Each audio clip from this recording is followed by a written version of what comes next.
আসসালামু আলাইকুম। অষ্টম শ্রেণীর প্রিয় শিক্ষার্থী বন্ধুরা, আগামীকালকে তোমাদের ষান্মাসিক সামষ্টিক মূল্যায়ন হবে ইসলাম শিক্ষা বইয়ের উপরে। এই ইসলাম শিক্ষা বইয়ের সম্পূর্ণ প্রশ্ন এবং প্রতিটি প্রশ্নের সমাধান আমরা জহিরস লাইব্রেরিতে তুলে ধরবো। ধারাবাহিকভাবে সকল বইয়ের এই সমাধান এবং প্রশ্নের সহ আমরা তুলে ধরি, এর জন্য তোমরা জহিরস লাইব্রেরি শেয়ার করে রাখতে পারো। চলো আমরা প্রশ্নগুলো পড়বো এবং এই প্রশ্নের উত্তরগুলো দেখে আসবো কিভাবে হতে পারে। তাহলে আমি দেখো এখানে লিখে রাখলাম ষান্মাসিক সামষ্টিক মূল্যায়ন 2024 বিষয় ইসলাম শিক্ষা অষ্টম শ্রেণী শিক্ষার্থীদের জন্য কিছু নির্দেশনা দেওয়া আছে। আমরা একটু পড়ে নিব, আস্তে আস্তে করে পড়ে নিব। একটা ভিডিও দেখলে তোমার সব সমাধান গুলো তোমরা বুঝতে পারবে, সুতরাং একটু সময় নিয়ে ভিডিওটা দেখবে, যদিও বড় হয়ে যায়। দেখো, ইসলামের বিধিবিধানের আলোকে প্রাকৃতিক দুর্যোগের সময় করণীয় সংক্রান্ত নির্দেশনা তৈরি করতে হবে তোমাদের। তোমার চারপাশের পরিবেশের প্রায়শই বিভিন্ন ধরনের প্রাকৃতিক দুর্যোগ দেখতে পাও। তুমি নিশ্চয়ই জানো দুর্যোগগুলো কেন হয়। এই দুর্যোগের সময় বিভিন্ন ধরনের বিপর্যয় দেখা দিতে পারে। এ সময় ইসলামের বিধিবিধান চর্চা ও অনুশীলনের জন্য বিশেষ নির্দেশনা রয়েছে। এখানে যা জানতে চাওয়া হয়েছে সে বিষয়ে তোমাদের চিন্তাগুলো উত্তরপত্রে জানাও। তাহলে আমরা এখন উত্তরপত্রে জানাবো কি কি কাজগুলো করতে হবে। দেখো, কাজ 1, প্রাকৃতিক পর্যবেক্ষণ ও অভিজ্ঞতার বিনিময় করতে হবে তোমার কাজ 1-এ। তাহলে দেখো প্রশ্নগুলো কি, তোমার চারপাশের এলাকায় প্রাকৃতিক বা সামাজিক পরিবেশে কি কি বিরূপ চিত্র অর্থাৎ দুর্যোগ দেখতে পাও তা চিন্তা করে দেখো। তাহলে আমাদের চারপাশে কি কি প্রাকৃতিক দুর্যোগ দেখতে পাই সেগুলো আমরা দেখব। এবার তোমার দুইজন বন্ধুর কাছ থেকে শুনে নাও তারা চিন্তা করে প্রাকৃতিক ও সামাজিক কি কি বিরূপ চিত্র বা দুর্যোগ খুঁজে পেল। আলোচনা করে এ বিষয়টি তাদের ভাবনা জেনে নাও এবং ছকে লিখো। এটা হকে না, এটা হবে কি ছকে। তোমরা দুর্যোগের সময় কি ধরনের ইসলামের বিধিবিধান চর্চা বা অনুশীলন করে থাকো আলোচনা করে লিখো এই নিচের ছকে। এখানে একটা নমুনা ছক দেওয়া আছে। দেখো, আমি যা খুঁজে পেলাম, অর্থাৎ তুমি তোমার এলাকায় কি কি প্রাকৃতিক দুর্যোগ খুঁজে পেলে, তোমার বন্ধু কি কি প্রাকৃতিক দুর্যোগ খুঁজে পেল। দুইজন বন্ধু বলছে, প্রথম বন্ধু এটি এবং দ্বিতীয় বন্ধু এটি। অর্থাৎ আমরা তাহলে এই কাজ 1-এর সমাধানটা আগে দেখে আসি ঠান্ডা মাথায়। তাহলে দেখো আমি এখানে লিখে রাখলাম কাজ 1, আমি যা খুঁজে পেলাম প্রাকৃতিক বা সামাজিক দুর্যোগ তোমার এলাকায়: বন্যা, নদী ভাঙন, জলোচ্ছ্বাস, খরা, অতিবৃষ্টি। এটা আমি খুঁজে পেলাম আমার এলাকায়, অর্থাৎ আমি যে অঞ্চলে বসবাস করি। প্রথম বন্ধু তোমার কি কি খুঁজে পেল? অতিবৃষ্টি, খরা, আবহাওয়া। এটা হবে কি আবহাওয়া হবে, এটা অন্ত্যেষ্টিয় হবে না, এটা আবহাওয়া এবং বিরূপ আচরণ। এরপরে দেখো তোমরা দ্বিতীয় বন্ধু কি খুঁজে পেল? পানি বৃদ্ধি, অর্থাৎ তোমার নদীতে বা জলাশয়ে বৃদ্ধি পাওয়া ভূমিধস এবং আর্সেনিক দূষণ। ভূমিধস এবং আর্সেনিক দূষণ এটা আলাদা। অর্থাৎ আমরা দেখি না অনেক জায়গায় পানির আর্সেনিক দূষণ হয়ে থাকে, তখন ওই অঞ্চলের মানুষের বিভিন্ন জীবাণু বা রোগ দেখা দেয়। আচ্ছা, এইগুলো তাহলে দুর্যোগের সময় করণীয় গুলো কি কি ইসলামী বিধান অনুসারে সেগুলো তোমাকে উল্লেখ করতে বলছে। দুর্যোগের সময় করণীয় কি কি ইসলামী বিধিবিধান। দেখো, মহান আল্লাহর জিকির করা। যখন এই দুর্যোগ হবে, ঘূর্ণিঝড়, জলোচ্ছ্বাস, অতিবৃষ্টি, অনাবৃষ্টি, নদী ভাঙন, এগুলো যখন হবে তখন মহান আল্লাহর জিকির করতে হবে। তাওবা করা, নামাজ পড়া, কুরআন তেলাওয়াত করা, ইস্তিগফার করা, তসবিহ পাঠ করা, ধৈর্য ধারণ করা এবং হে আল্লাহ তুমি আমাদের থেকে দুর্যোগ সরিয়ে নাও দোয়া করা ইত্যাদি।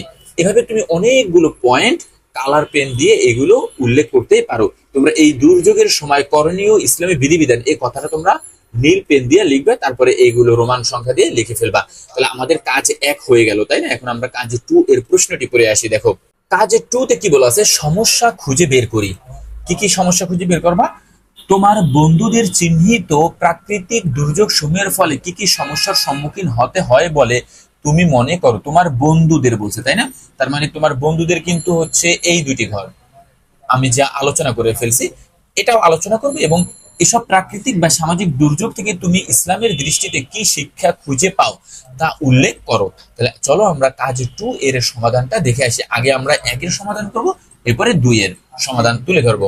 দেখো, আমার বন্ধুরা কোন কোন প্রাকৃতিক দুর্যোগ বলেছে বলতো? এই যে আমার প্রথম বন্ধু এবং দ্বিতীয় বন্ধু, এই দুর্যোগ সমূহ সম্পর্কে আমরা লিখবো, তাই না? আচ্ছা, তাহলে চলো কি, আমার বন্ধুর চিহ্নিত প্রাকৃতিক দুর্যোগ সমূহ হলো অতিবৃষ্টি, খরা, ভূমিধস, আর্সেনিক দূষণ। এর ফলে যেসব সমস্যা সৃষ্টি হতে পারে তা উল্লেখ করা হলো, এরকম একটা হেডলাইন দিবা। তারপর তুমি লিখবা কি, ভূমিধসের ফলে বাড়ি হারায় ও জীবনহানি ঘটতে পারে, আহত হওয়ার সম্ভাবনা থাকে, খাদ্য সংকট দেখা দেয়, প্রাণীর প্রাণহানি ঘটতে পারে। তোমরা একটু বানানে সতর্ক হবা, কারণ আমরা দ্রুত করার কারণে কিছু বানান ভুল হতে পারে। তাহলে এটা হবে কি, প্রাণীর প্রাণহানি, এটা হবে মূর্ধন্য, প্রাণহানি ঘটতে পারে, ফসল নষ্ট হতে পারে বা নষ্ট হয়, রোগ জীবাণু ছড়িয়ে পড়তে পারে, ওই যে তোমার আর্সেনিক দূষণের ফলে, খাদ্য অভাব দেখা দিতে পারে, অতিবৃষ্টি বা খরা হলে আমাদের ফসল নষ্ট হয়ে যায়, ভূমিধস হলে আমরা জমিগুলো হারিয়ে ফেলি ফসলের, এর জন্য কি খাদ্যাভাব দেখা দিতে পারে। এই সকল সমস্যার ব্যতিক্রম আরো অনেক সমস্যা দেখা দিতে পারে এই প্রাকৃতিক দুর্যোগের ফলে, সেগুলো তোমরা ধারাবাহিকভাবে লিখবে। আমি তোমাদের নমুনা আকারে কিছু উত্তর তুলে ধরলাম। এরপরে দেখো, এই সকল প্রাকৃতিক দুর্যোগ থেকে আমি যে ইসলামী শিক্ষা পাই তা তুলে ধরা হলো। কি কি ইসলামী শিক্ষা পেতে পারি আমরা? সময় থাকতে আল্লাহর কাছে তওবা করতে হবে যেন প্রাকৃতিক দুর্যোগ না আসে। আল্লাহর দেয়া সহজ সরল পথে জীবনযাপন করতে হবে। পাপ এবং ব্যভিচার থেকে নিজেকে ও সমাজকে মুক্ত রাখতে হবে।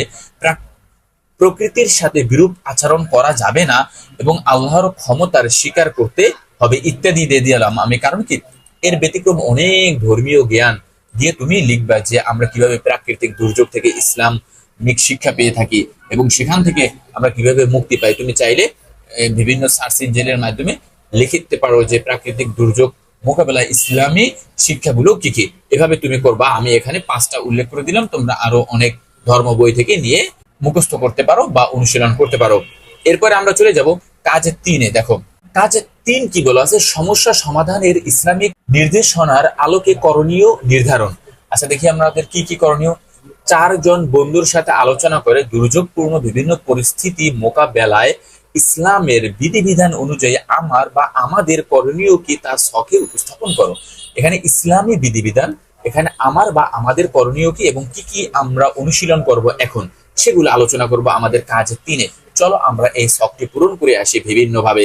দেখো আমি উল্লেখ করে দিলাম এখানে 3টা করে, 4টা 5টা করে তোমরা ধারাবাহিকভাবে অনেকগুলো উল্লেখ করতে পারো। কাজে 3 ইসলামী বিধিবিধান কি, দেখো দেখো এটা হবে প্রাকৃতিক দুর্যোগ আল্লাহর কাছ থেকে, আল্লাহর কাছ থেকে, এটা এখানে লিখতে হবে আল্লাহর কাছ থেকে শাস্তি স্বরূপ এসে থাকে। মানুষ যেন সঠিক পথে আসে তার জন্য প্রাকৃতিক দুর্যোগ হয়ে থাকে। আল্লাহর ক্ষমতার অধীনে সবকিছু তা বোঝানো হয় এই প্রাকৃতিক দুর্যোগের মাধ্যমে, যখন মানুষ আল্লাহ তাআলাকে বা আল্লাহর ক্ষমতাগুলোকে ভুলে যায়। এবং আমাদের করণীয় কি বা আমার করণীয় কি, এই প্রাকৃতিক দুর্যোগ মোকাবেলায় বেশি বেশি তাওবা করা, আল্লাহর পথে চলা, জিকির করা, নামাজ আদায় করা, কুরআন তেলাওয়াত করা, প্রাকৃতিক ভারসাম্য বজায় থাকে এমন কাজ করা এবং ব্যভিচার থেকে নিজেকে বাঁচিয়ে রাখা। এবং কি কি চর্চা করতে হবে আমাদের, দেখো দুর্যোগ থেকে বাঁচতে দোয়া শিখতে হবে, সকলকে সচেতন করতে হবে, এর ভয়াবহতা সকলের মাঝে তুলে ধরতে হবে, এ থেকে রক্ষা পাওয়ার উপায়ে সকলকে জানাতে হবে। এটা হবে সকলকে জানাতে হবে কিভাবে আমরা প্রাকৃতিক দুর্যোগ থেকে নিজেকে এবং সমাজকে রক্ষা করতে পারি। এই হলো আমাদের 3 নং কাজ। 4 নং কাজটি আমরা দেখে আসি, মানুষ ও প্রকৃতির কল্যাণ। দেখো তোমাদের করণীয়গুলোর আলোকে নিম্নোক্ত ছক অনুযায়ী কিভাবে কল্যাণ করতে পারো তা বিশ্লেষণ করো। দেখো ব্যক্তিগত জীবনে কি কি কল্যাণ হতে পারে, ধর্মীয় জীবনে কি কি কল্যাণ হতে পারে, সৃষ্টি জগতের কল্যাণ সমূহ তুমি উল্লেখ করবা। এখানে বলা আছে অভিমতগুলো শ্রেণীকরণ, এটা হবে মূলত অভিমতগুলো শ্রেণীকরণ। তাহলে আমরা ব্যক্তি জীবনের কল্যাণ কিভাবে এই প্রাকৃতিক দুর্যোগ থেকে বাঁচতে পারলে ব্যক্তিগত জীবনে কি কল্যাণ হবে, ধর্মীয় জীবনে কি কল্যাণ হবে এবং সৃষ্টি জগতে কি কি কল্যাণ হতে পারে তা আমরা এই ছকে আলোচনা করব বৃহৎ আকারে। চলো দেখো 4 ব্যক্তি জীবনে কল্যাণ কি হবে। দেখো ব্যক্তি জীবনে কল্যাণ আসতে পারে দুর্যোগ থেকে মুক্তি লাভ করা, মুমিন হতে পারি আমরা। এই প্রাকৃতিক দুর্যোগ থেকে মুক্তি পাওয়ার জন্য যে সকল আমল করব সেখান থেকে আমরা ধর্মীয় অনুশাসন মেনে ইসলামী জীবনযাপন করব, ক্ষতি থেকে রক্ষা পেতে পারি, আল্লাহর রহমত প্রাপ্ত হতে পারি, শান্তি বয়ে আনা যায়, ধর্মীয় অনুশাসন মেনে চলতে সাহায্য করে। এটা হচ্ছে ব্যক্তি জীবনে ধর্মীয় অনুশাসনের কল্যাণ। এবং অভিমত ধর্মীয় জীবনের কল্যাণ কি, দেখো আখিরাতে মুক্তি লাভ পেতে পারি, সমাজে শান্তি বয়ে আনতে পারি, হাসরের এটা হবে কি, হাসরের দিনের হিসাব সহজ হয়ে যেতে পারে, আল্লাহর রহমত প্রাপ্ত হতে পারি, ধর্মীয় জীবনে সুখ লাভ করা। এরপর দেখো সৃষ্টি জগতের কল্যাণ কিভাবে আসে, জীবনের ক্ষতি থেকে বাঁচা যায়, সম্পদ রক্ষা হয়, পৃথিবীতে শান্তি নেমে আসে, প্রাকৃতিক ভারসাম্য তৈরি হয় এবং খাদ্য ও বাসস্থান রক্ষা হয়। যদি প্রাকৃতিক দুর্যোগ থেকে আমরা মুক্তি পাই তাহলে আমাদের এই কল্যাণগুলো হয়ে থাকবে ব্যক্তি জীবনে, ধর্মীয় জীবনে এবং সৃষ্টি জগতের পার্থিব এই দুনিয়াতে এই কল্যাণগুলো হয়ে থাকে। এরপরে আমরা চলে যাব প্রতিবেদন তো লিখি কাজ পাশে, অর্থাৎ উপরের কাজগুলো মানুষ কোন বিশ্বাস থেকে করবে, ইসলামের বিধিবিধান ও নির্দেশনার আলোকে একটি প্রতিবেদন তৈরি করো। চলো আমরা একটি প্রতিবেদন তৈরি করি এবং আমাদের কাজটি সমাপ্ত করি। তোমাদের আগামীকালকে ষান্মাসিক সামষ্টিক মূল্যায়নের কাজ সমাপ্ত হবে এই প্রতিবেদন তৈরির মাধ্যমে। দেখো কাজ পাস, কাজ 10ই জুলাই 2023 বরাবর প্রধান শিক্ষক বা শ্রেণী শিক্ষক বা ধর্ম শিক্ষক, এটাও দিতে পারো। ক বিদ্যালয়, তোমার বিদ্যালয়ের নাম লিখবে এখানে। বিষয় দুর্যোগ মোকাবেলায় ইসলামী করণীয় সম্পর্কে একটি প্রতিবেদন। জনাব, আপনার আদেশ ক্রমে ক বিদ্যালয়, তোমার বিদ্যালয়ের নাম উল্লেখ করবা। বিদ্যালয়ের ইসলাম শিক্ষা পরীক্ষায় ইসলামী পদ্ধতিতে কিভাবে প্রাকৃতিক দুর্যোগ থেকে মুক্তি পাওয়া যায় তা এই প্রতিবেদনে তুলে ধরছি। তাহলে কি কি ধরতে পারো? সকল প্রাকৃতিক দুর্যোগ আল্লাহর কাছ থেকে শাস্তি স্বরূপ আল্লাহ দিয়ে থাকেন। বান্দা যখন পাপাচারে লিপ্ত থাকে, আল্লাহকে ভুলে যায়, আল্লাহ তার বান্দাকে তখন দুর্যোগে ফেলে। দুর্যোগ আমাদের কৃতকর্মের ফল, তাই পাপ থেকে নিজেকে ও সমাজকে মুক্ত রাখতে হবে এবং ধর্মীয় অনুশাসন মেনে চলতে হবে। তাই এই দুর্যোগ থেকে মুক্তি পেতে আল্লাহর কাছে তওবা করতে হবে এবং কুরআন হাদিস অনুযায়ী জীবন যাপন করতে হবে। তাহলে আমরা প্রাকৃতিক দুর্যোগ থেকে মুক্তি পেতে পারি। প্রতিবেদক নাম ফাহিম, রোল 1, শ্রেণী 8ম, শাখা পদ্মা। অর্থাৎ তোমার বিস্তারিত আলোচনা এখানে তুলে ধরবা। অর্থাৎ এভাবে তুমি তোমার প্রতিবেদনে কিন্তু আরো অনেক কিছু যোগ করতে পারবা। এখানে আমি সংক্ষেপে আলোচনা করছি, অর্থাৎ প্রাকৃতিক দুর্যোগ সম্পর্কে আল্লাহ তাআলা কি বলেছেন, রাসূলুল্লাহ সাল্লাল্লাহু আলাইহি সাল্লাম কি বলেছেন। সুতরাং এই রাসূল এবং আল্লাহ তাআলার কথার সমন্বয় করে আমরা কিভাবে প্রাকৃতিক দুর্যোগ, অর্থাৎ প্রতিটি কথা মেনে কিভাবে আমরা প্রাকৃতিক দুর্যোগ থেকে মুক্তি পেতে পারি, তা তোমরা ধর্ম বই বা বিভিন্ন সার্চ ইঞ্জিনের মাধ্যমে খুঁজে এই প্রতিবেদনে অন্তর্ভুক্ত করে দিতে পারো। তাহলে এভাবেই তোমরা প্রতিবেদন তৈরি করে তোমাদের আগামীকালকে ষান্মাসিক সামষ্টিক মূল্যায়নের ধর্ম পরীক্ষার কাজ সমাপ্ত করবা। আমরা প্রতিটি প্রশ্ন এবং এর সমাধান এই জয়েস লাইব্রেরিতে তুলে ধরলাম এবং ধারাবাহিকভাবে সকল বই এবং সকল পরীক্ষার সমাধান জয়েস লাইব্রেরিতে দিব। তাই এখনই তোমরা আমার চ্যানেলটি শেয়ার করে রাখতে পারো। আজকে এখানেই শেষ, অন্য কোনো ভিডিওতে আবার তোমাদের সাথে দেখা হবে। আল্লাহ হাফেজ।